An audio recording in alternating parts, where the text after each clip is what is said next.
Ոսկու գինը շարունակում է արագ աճել, տարեսկզբից ի վեր անձնիվ մետաղը թանկացել է 55%-ով։ Մասնագիտական կանխատեսումներով գնաճը դեռ շարունակվելու է։ Արմլուրն արձանագրել է, որ ոսկու շուկան կիսադատարկ է, վաճառականների միակ բողոքն այն է, որ համաշխարհային շուկայում գնի տատանումները վատ անդրադարձ են ունեցել եւ ըստ այդմ շուկան աստիճանաբար դատարկվել է։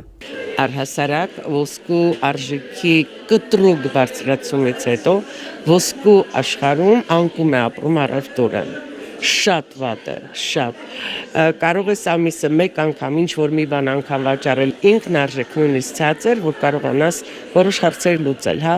Ուղղակի գալիս ենք լույսի հույսի ակնկալիքով, որ կարող է եւ փոփոխություններ լինեն դրա համար, որ այսքան ներդրումը չկարողանանք ուղղակի փոշիացնել։ Ոսկու արժեքը շատ բացական է ազդում, միանշանակ, բարձրացում։ Կարող եք ասել կոնկրետ ինչ զարդերի պահանջար կա, որ գալիս են շուկա, օրինակ ինչի որ Մինչև 2-3 գրամանոց փոքրիկ նվերներ, ցեպեր, որ կարողանան ինչ-որ այսպես իրենց հարազատին բարեկամին նվիրել, թե չէ բարձր արժեքի, անգամ $500, 200,000-ի մինչև որ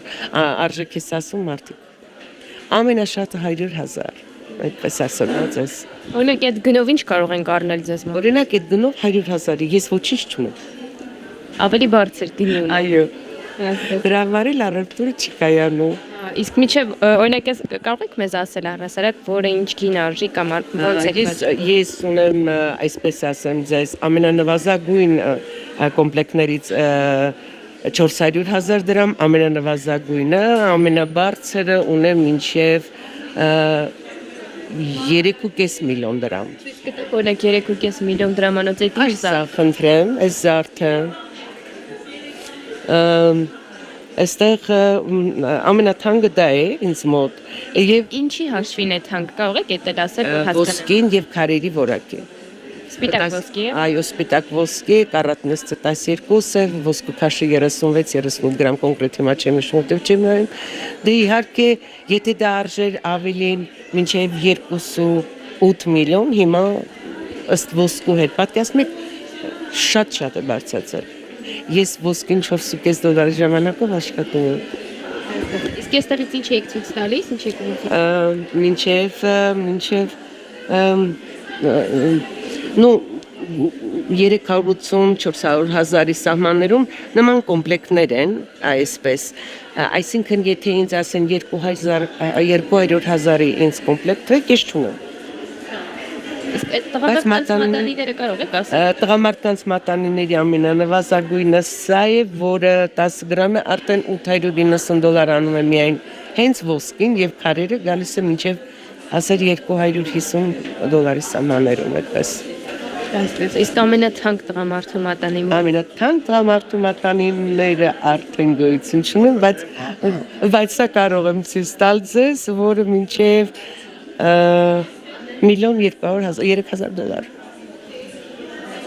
Էլի քարերի հաշվին։ Այո, բայց սա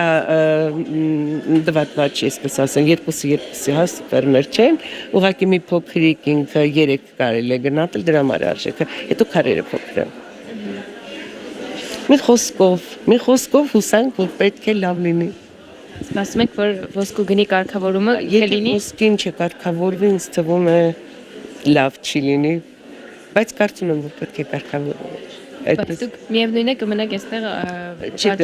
արդեն ես որտեղ միևնույն է մնամ իմ տարիքը։ Քանի տարի է որ ոսկի եք վաճառել։ Ես 93 թվականից։ Այստեղ։ Դեռ այգուց ոչ, այստեղ 97-ից ենք եկել, այդպես նենց որ։ Իսկ այսքան տարիների փորձ ունենալով ի՞նչ է ձեզ համար պարզ դարձել ոսկին հասարակության մեջ ինչ նշանակություն ունի։ Անկեղծ ասած բոլորի համար էլ ինքը որպես այդպես կապիտալ է, հա, այդպես ասեմ, կայուն է, բայց շատ մեծ ներդրում է պահանջում, շատ քիչ շահույթ է պահանջում, դա է։ Ուղղակի ինքը կապիտալ է, ինքը այն վայլուտան է, որ երբեք չի արժե զրկվում, հա, ինչպես ասենք, եվրոն, դոլարը եւ այլն։